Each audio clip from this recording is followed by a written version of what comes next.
Tenemos la posibilidad ahora sí de conversar con Lelutier, han venido todos, son un montón, hemos dispuesto, me voy a acercar un poquito, no sé si estoy haciendo bien o estoy haciendo mal, pero para no estar tan lejos de todos, Martín O'Connor, muchas gracias, Jorge Marona, Marcos Musto, también Tato Turano y por supuesto Carlos López Pucho. No pudo venir Carlos Núñez Cortés, decíamos recién tuvo un inconveniente familiar, un problemita de salud, pero bueno, gracias a todos por haber venido, realmente es un honor. Yo les decía que renuncio a todo tipo de objetividad periodística porque me declaro fanático absoluto de todos ustedes. Vamos a hablar obviamente del espectáculo de Viejos Hazmerreíres que están haciendo, pero quiero arrancar un poco con esto. Hace poquito ustedes estuvieron con Ale Fantino, también un amigo de la casa, y hablaron un poquito de política, soltaron algunas cosas. Yo quería preguntarles por esto, por la corrupción que hemos visto en estos últimos años y cómo en las últimas semanas incluso ya se ha vuelto pornográfico, ¿no? A la vista de todos y cada vez se conocen más cosas. No sé quién quiere empezar, si Marcos, Carlos. Está todo dicho, está todo a la vista, ¿no? Cada vez se descubren más ilícitos y con cada ilícito más 200.000 mentiras más. Claro. Que es lo que tal vez reduciendo todo a una moneda única, es ¿cuánto en mentiras es todo esto, ¿no? Está bueno, ¿no? Como unidad de medida, poner la mentira, ¿no? Porque yo pensaba que ustedes tienen obviamente un recorrido internacional muy fuerte, sobre todo en España, ahí son muy queridos y muy respetados. ¿Les comentan estas cosas en España? ¿Les dicen algo sobre Argentina? ¿Qué es lo que más le preguntan sobre Argentina cuando van afuera? Ustedes que nos representan afuera. En este momento en España están muy preocupados por la corrupción propia, digamos, claro, como para preocuparse por la nuestra, ¿no? Pero vemos que chistes nuestros que tienen que ver con lo político, con los políticos, repercuten exactamente igual, ¿no? Y el tema de la corrupción es uno muy importante. Ustedes no hacen chistes, lo conversamos hace poco en la radio, sí, específicamente sobre un político u otro político. No. ¿Eso es una decisión, digamos, adrede? ¿Es también un poco el secreto de que se pueda mantener en el tiempo el humor de Lelutier? Seguramente. En realidad Lelutier históricamente no tomó personajes reales para componer las obras, sino justamente que fueran irreales, o sea, posibles, pero irreales. Que no fueran personas físicas conocidas, famosos. Y el caso es que en el chist que estamos haciendo en España... en España están haciendo chist. Estamos haciendo chist, en donde está lo que decía recién Carlos, de los dos políticos corruptos que van a pedirle a un músico que cambie el himno nacional. El himno, sí, claro. Funciona exactamente... maravillosamente en España hoy, y eso fue escrito hace 20 años, y funcionó diferente en los 90, como luego hace 5 años atrás aquí, y los chistes también van cambiando, depende del momento político, por ahí en el mismo mes. El mismo chiste, a lo mejor. O sea, hay momentos donde por ahí la gente en marzo se ríe más y por ahí después en diciembre se conoce alguna cosa y se ríe. Lo que dice Tato es que hay algunos chistes. El texto es el mismo, sí, no se tocó ni una coma. Pero hay momentos en que un chiste tiene más impacto por el momento que está sucediendo. Por el contexto político. Sí, ahora nos está pasando... Esta semana pasó. Esto nos está pasando. ¿Por qué se está riendo ahora? En Radio Tertulia. Hay una especial. Que es increíble. Estamos hablando con Marcos sobre los conflictos en una telenovela Alma de Corazón. Sí. Y estamos hablando de una cieguita, ¿no es cierto?, que su patrona teóricamente la quiere mucho, por lo tanto no la va a despedir. Y a mí se me ocurrió cambiar el tono del mismo bocadillo que estaba hace tiempo. Sí. Y yo le digo, no sé, cómo están las cosas. Y es una explosión de risa. Perdón, Martín, no cambiaste nada. No, el tono cambié. No. Eso, Ahora no vayan a discutir acá, viejo, ¿eh? No. Hay que aclarar esto. Es el mismo tono que además el personaje se lo hacía a Daniel, que yo decía, no, yo le decía, no la va a despedir. Y él decía exactamente eso. ¿Y cómo están las cosas? Como están las cosas. Claro. Perdón, lo siento, pero... No, está bien. Yo le había agregado una cosa medio dramática al principio, que después la cambié. Y bueno, por supuesto hay un aplauso ahora. Increíble. Claro, Estos días con el tema de la ley de la ley despido. Exactamente. Es impresionante eso, ¿no? Como el mismo texto que se mantiene y va cambiando el momento de la risa de la gente según el contexto que es. Eso es impresionante. Sí. Pero es curioso porque el texto es exactamente el mismo desde hace... Bueno, 20. no tanto. No, también tiene como 20 años. Pero nadie pensó que esto iba a tener actualidad política, ¿no? Claro. ¿Y ustedes, por ejemplo, lo viven diferente cuando lo dicen al texto? en esos momentos? Digo, por ejemplo, ¿vos pensás en eso que está diciendo cuando decís ¿y cómo está la cosa? Me imagino que también es imposible desligarse de la situación. Después uno toma registro. La primera vez que la gente aplaudió, se rió demás, nos miramos porque no era una risa común, no era una risa explosiva, y cambió la intensidad. Cambió drásticamente. Muy notoriamente. Y ahí sí dijimos, mirá dónde, en el oscuro, dijimos, mirá dónde causó efecto este bocadillo simple, que antes era una risa más que nada por el gesto nuestro, y ahora es puntualmente por la palabra. De todas maneras, perdón, por el número de los políticos que cambian el himno nacional, lo venimos haciendo hace 20 años, en algunos momentos más menos, pero te diría que si vos sacás la foto de una función de hace 15 años y la de ahora, casi no hay diferencia incluso en la respuesta del público. En algunos lugares concretos tiene una repercusión un poco más especial, como cuando nos miramos, cuando Carlito nos dice, pero no se puede cambiar la historia, y nos miramos los dos políticos y decimos, lo único que hacemos es reír, ¿no? Claro. Cuando tuvo actualidad el tema del Instituto Patriótico Dorrego y demás. Claro, todo el revisionismo. Bueno, ¿no? Claro. Ahí había aplauso, porque en esos días estaba vigente el tema, ¿no? Nosotros cuando en general traemos artistas, obviamente, como son ustedes en este caso, hablamos mucho de algo que, por lo menos en el gremio periodístico, dividió un montón y que ahora también estuvo después del premio Martín Fierro y el discurso de la Nata, que es todo el tema de la grieta, ¿no? Primero quiero saber si los afectó en lo personal o en lo artístico el tema de la grieta, si lo vieron en el público o con colegas. Y después, si con esa sensibilidad que tienen ustedes los artistas, me pueden explicar un poco qué es esto de la grieta, cómo lo ven, qué es lo que les genera. Yo creo que la grieta es una historia argentina. Mira, yo tengo 70 años y siempre he sido, no diría antiperonista, porque para ser anti hay que ser militante. Claro. No he sido peronista, digamos. Y para mis amigos peronistas yo era gorila. Es decir, me ponían automáticamente del otro lado de cierta grieta, digamos. Así que creo que nos acompaña en la historia. Qué sé yo, cuando yo voté a Alfonsín, por ejemplo. Voté a Alfonsín justamente, creo que, no solo porque estaba del otro lado de la grieta, sino para generar, de alguna manera, un balance contra el partido hegemónico, digamos, que siempre fue el peronismo en mi vida, ¿no? Yo siempre he sido un testigo impotente ante el peronismo, porque ponía mi voto y sabía que mi voto no iba a alterar la interna peronista, que era donde se decidía realmente quién tenía el poder a partir de ese momento, ¿no? De hecho, este puede ser el primer gobierno no peronista que termine su mandato desde 1928. Claro, increíble. Es muy impresionante. Increíble. Ese dato, ¿no? Ahora, por fortuna, no tuvimos grieta en el grupo. Nosotros. Claro, eso podría haber pasado, ¿no? Sí, claro, podría haber sido, sí. Ni tampoco con todos nuestros numerosos técnicos, salvo alguna excepción, pero es un grupo muy homogéneo en ese sentido. ¿Y eso, digamos, surge, ustedes creen que tiene que ver con la casualidad? ¿O no hablan de política por las dudas? ¿O se charla de política con el riesgo de que por ahí alguna opinión altisonante, digo, se han separado familias, tranquilamente podría haber repercutido en el grupo? Sí, no, yo creo que es casual, hemos coincidido sin mucho intercambio de ideas políticas, pero nos encontramos coincidiendo. Coincidimos casi con asombro en la campaña de Alfonsín, que nos vinieron a pedir apoyo individualmente.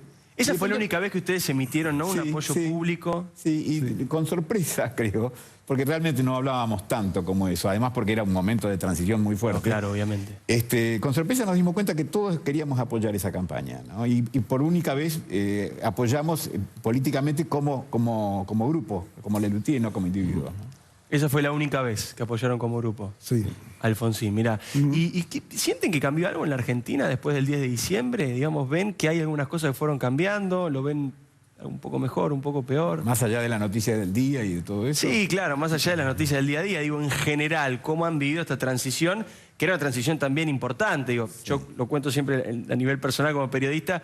Tenía dudas. Yo nunca había vivido en otro gobierno que no fuera el kirchnerista. O sea, yo empecé a trabajar con el kirchnerismo y toda mi vida adulta fue con el kirchnerismo, un poco lo que vos decías recién con el peronismo. ¿Cómo vivieron esa transición? ¿Cómo la están viviendo? Yo la estoy viviendo con esperanza y con temor de que se caiga como se cayó Alfonsín, por supuesto. Claro. Con la esperanza de que, bueno, por fin, aunque sea, podamos tener bipartidismo en Argentina. Ojalá fuera tripartidismo, polipartidismo, pero que haya una democracia realmente efectiva, donde mi voto sirva, donde haya congreso, donde realmente las opiniones se discutan y no se bajen desde arriba, ¿no? Marco, Jorge, por ahí querían agregar algo, que los veía que estaban ahí asintiendo. Sí, sí, coincido con Carlos, ¿no? Con esperanza, con curiosidad, y con esperanza de eso, de que no sea solo este gobierno el que dure, sino realmente se continúe esta línea, ¿no? Y más allá de la política, lo quiero sacar de la política, que ya hablamos un montón, perdón, es de formación profesional, no quería hacerlo, pero me fue saliendo. ¿Qué les preocupa a la Argentina, insisto, por fuera de la política, a un grupo de artistas, a un grupo que hace más de 30 años que hace reír a la gente? ¿Qué cosas son las que miran desde el punto de vista social? ¿Qué es lo que les importa? ¿Qué conexión tienen ahí con la sociedad y con el pueblo para saber más o menos a mí me qué preocupa contar, ¿no? El retraso de la cultura en general, la educación.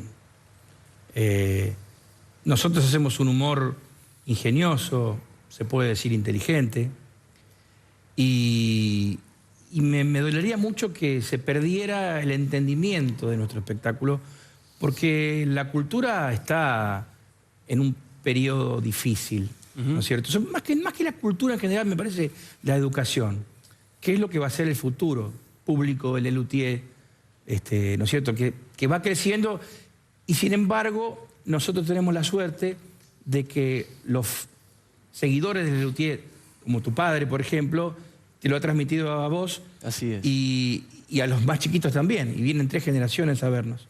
¿Van chicos, por ejemplo, de qué edad los más chiquitos que van?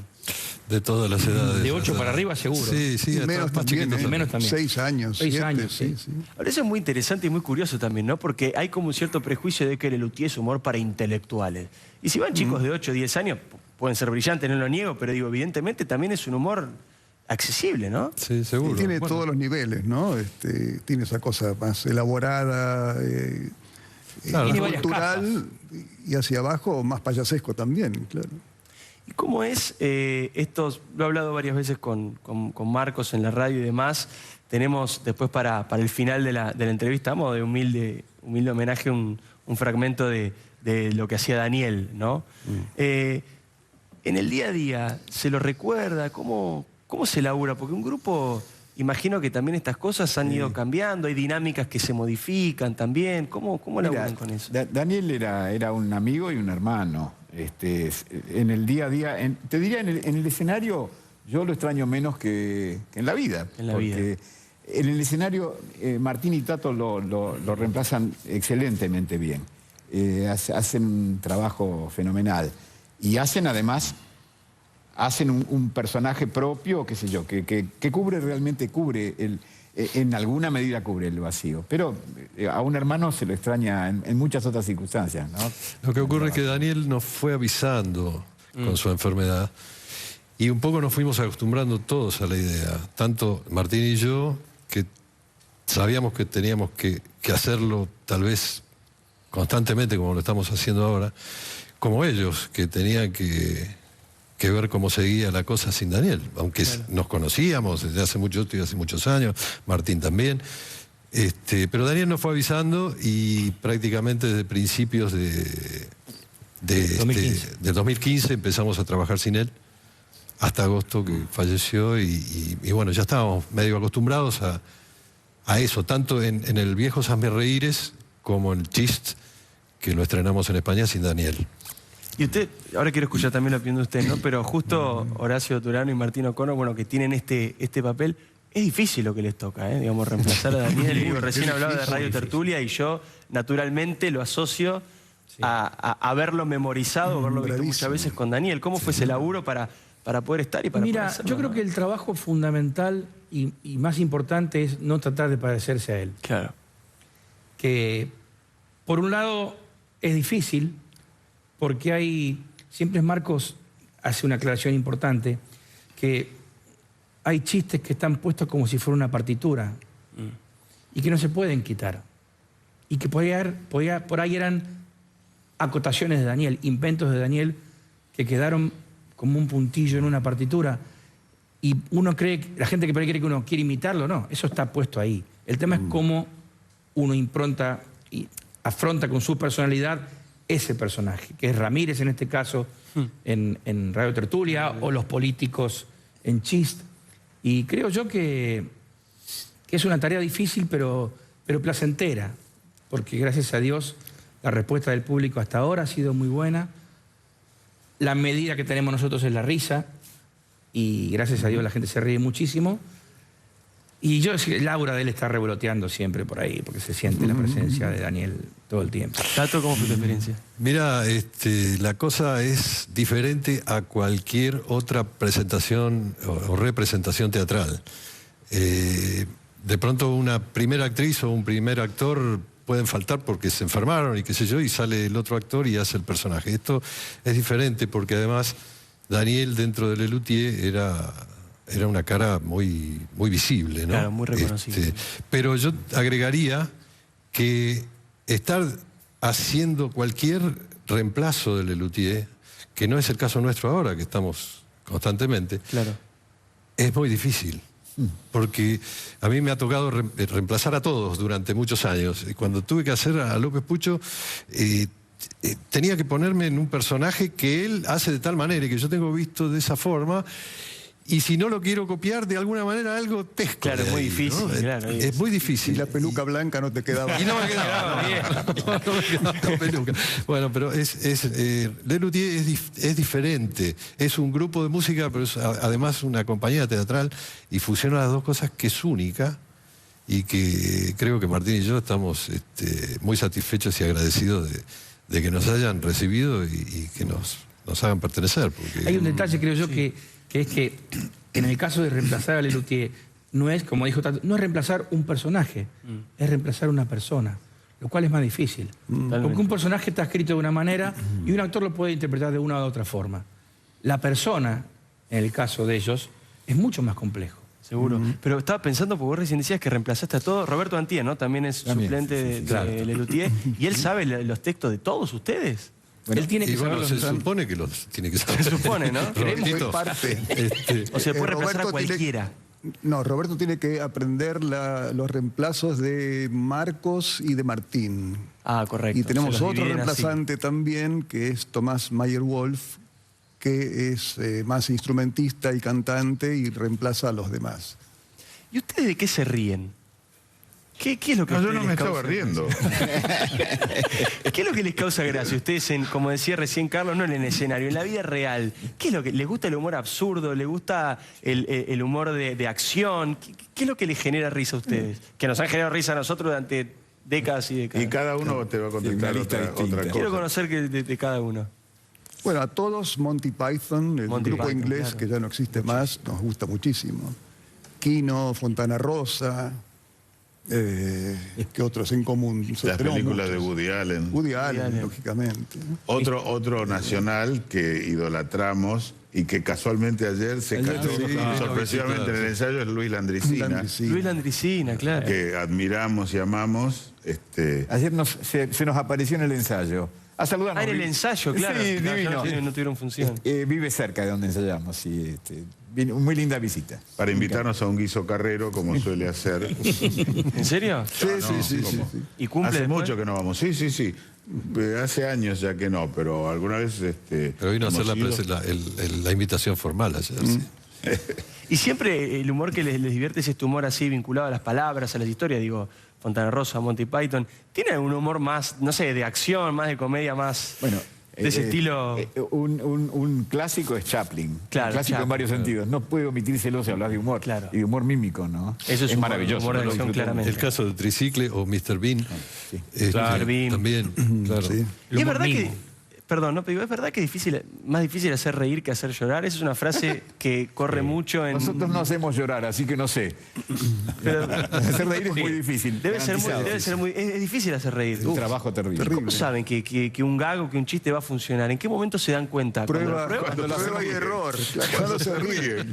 Hay que probarlo. Tiene que estar frente a un público. Sí, no hay claro. manera... No hay forma. No, por más que te guste y que estés feliz con tu chiste y vos te rías mucho y el de al lado se ría, tu amigo, tu compañero, después el público puede reaccionar de una manera totalmente diferente. ¿Y cuántas veces esperanzados en un chiste? Qué buena esta obra, y obras pasa enteras de largo, que y uno no se mira funcionan. No pasa. Sí, Pero, por ejemplo, ¿cómo es el proceso? Uno escribe algo que le gusta y lo escuchan ustedes, lo aprueban todos y después se prueba con el público. Claro, se ensaya y se prueba, sí. Pero a veces pasa también que un chiste es muy bueno y está mal puesto. Lo nuestro también es hay componentes teatrales, sí, el timing, exactamente. Y la descripción La del chiste. redacción, A veces ¿no? tenés que llevar la atención del público de una determinada manera y Claro. sorprenderlo en tal instante. Y a veces con chistes que no funcionan, cuando revisamos y conjeturamos cuál puede haber sido el error, a veces enmendamos. ¿Y les pasa que se enamoran de un chiste que no prende, pero lo siguen haciendo porque a ustedes les gusta? No, para nada, ¿no? Vos sabés que en una época nosotros probábamos con amigos, después hacíamos funciones invitando a 100 personas y después comprobamos que eso no sirve para nada, porque se creaba un clima de nervios, de poca gente. Aprendimos que la única manera de probar si un chiste anda o no es intercalándolo en el espectáculo, con el público real. Lo van probando. Lo metemos intercalado en el espectáculo, con el público de Lelutier que está viendo y sabemos que se acaba de matar de risa y de aplausos en una obra que ya conocemos, a ver si se ríe o no en los lugares, ¿no? O sea, ustedes funcionan como una especie de mesa de pruebas, un espectáculo que ustedes ya saben que funciona y ahí van tirándolo. Hicimos eso muchísimo tiempo. Ir probando las cosas que iban a venir en el espectáculo siguiente en el anterior. Y metiéndolas en el medio en algún lugar sin avisarle al público, esto es nuevo. Justamente para ver la verdad científica, digamos, ¿no? Para ver la prueba. Bueno, de hecho lo seguimos haciendo. Sí, sí. Y también pasa otra cosa, afortunadamente. Así como hay chistes que le confiamos, le apostamos muchísimo y no funcionan, hay escapadas. De repente largas una cosa sin pensar que va a ser un chiste y te lo festeja el público. Por supuesto, queda... Claro. Sí. Después les quiero preguntar, ahora tengo que hacer un corte, pero quiero saber cuánto lugar hay para la improvisación en los espectáculos de ustedes, porque, qué sé yo tengo todos los DVDs de ustedes y hay uno en un momento donde se tientan un poquito y yo lo miré y dice, acá se tentaron, ¿qué habrá pasado? No sé si habrá sido improvisación, pero creo que me lo conteste después porque tenemos que hacer un corte ahora, así que estamos aquí con Lelutier.